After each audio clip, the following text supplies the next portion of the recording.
Hey everyone, it's Nancy, and I wanted to share my entry into Ruthie's travelogue on Your Paper Pantry. We are on Team Larissa, and I am the last stop for Ruthie's travelogue. When it leaves me, it goes home to her, and it will have completed its journey. This is her travelogue, and what she asked of us is to share. It's a travel theme, and so to share about our favorite vacation or a quick escape that we like to take or somewhere that we want to go.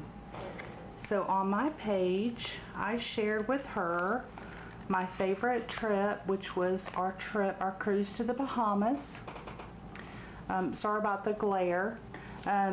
This picture is our cruise ship when we were in Coco Cay on Royal Caribbean's private island. We were sitting out on the beach, and my husband took this picture, and to me it's just postcard perfect. I love this picture.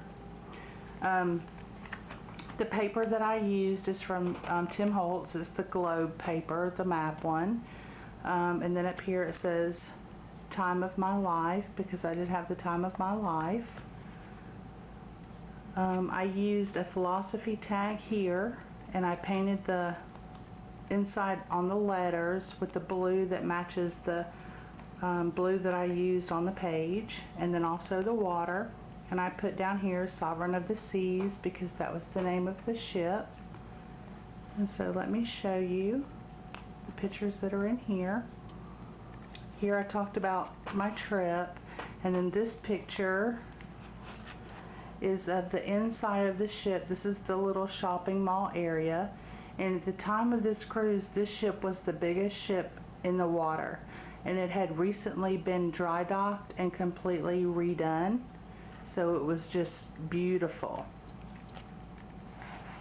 And then this picture was in our room, and each night when we came back from dinner or a show or whatever, our stateroom attendant, his name was Dean, he turned down our blankets every night, and he would leave the cruise itinerary for the next day, and then he made me two animals out of towels. This one's an elephant, and he also made me a swan, and I kept both of those, and I gave the swan to my mother-in-law because she collects swans, and then I kept the elephant, and he's in my closet all protected because I don't want him to come apart. And then this picture is of the straw market in Nassau in the Bahamas. It's where everybody goes and gets those really cheap Louis Vuittons and Coach bags and Prada and all that. So this is a really cool place, and it's just floor-to-ceiling purses and anything else you could want to buy for your souvenir. Let me just tie this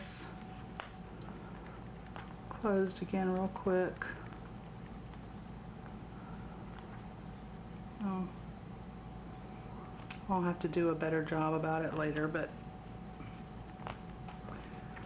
then on this page I used the same paper from Tim Holtz, and I had put the grunge board, the little miniature little hinges on the page, and then I put Bahamas across the bottom, and I used the paint dauber by Ranger to paint them, and then I sprayed over it with the Tiffany's blue from Lindy's Stamp Gang.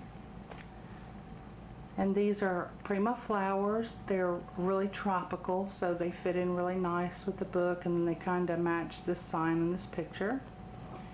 So this is the I guess the welcome sign for Coco Cay. Like I said, it's the private island that Royal Caribbean owns, and they take you there for a day in the sun and the fun. And then it opens this way, and this is the water in Nassau, and then this is the water. This is in Coco Cay, and then it flips down this way, and this is on the beach in Coco Cay, and then this is just a little parasail sailboat out in the water at Coco Cay. And I have this one so that it closes there with a magnet, and then there, so it's not flapping around. So those are my entries into Ruthie's travelogue, and it's leaving tomorrow to go home to her. Very exciting. I have one more that I'll work on and then our round will be complete. The other thing I wanted to share is this little altered box. I got these little boxes at Michael's, and because the little hinge was broken, they were on the as-is table for 25 cents, and this doesn't matter because as crafters we can replace that. So this is my little altered box, and I painted it the light pink, and then when it dried I went over it with a really watered down whitewash, and I used a fan brush, and then when that was dried I sanded it down a lot to remove a lot more of the white, and then I put some tiny little half pearls all the way around. And then the reason I really like these boxes is because they're the little shadow box tops, and I put a Wild Orchid Craft flower in there, and I put the rock candy stickles on it so it's all nice and shimmery. And then to replace the clasp on the front, I used the hitch fasteners by Tim Holtz, and this is a piece of white seam binding from Wild Orchid Crafts, and I just did a running stitch down the center of it, and I used the elastic cording thread so that it made it like a little scrunchie to close the box. And then the box is just painted the same way on the inside, nothing fancy, but I needed a little box to enclose some little trinkets that I'm sending out. So not bad for a little 25-cent box, I don't think. I think it turned out pretty cute. So that's my other share for today. Thanks for watching. I'll talk to you later.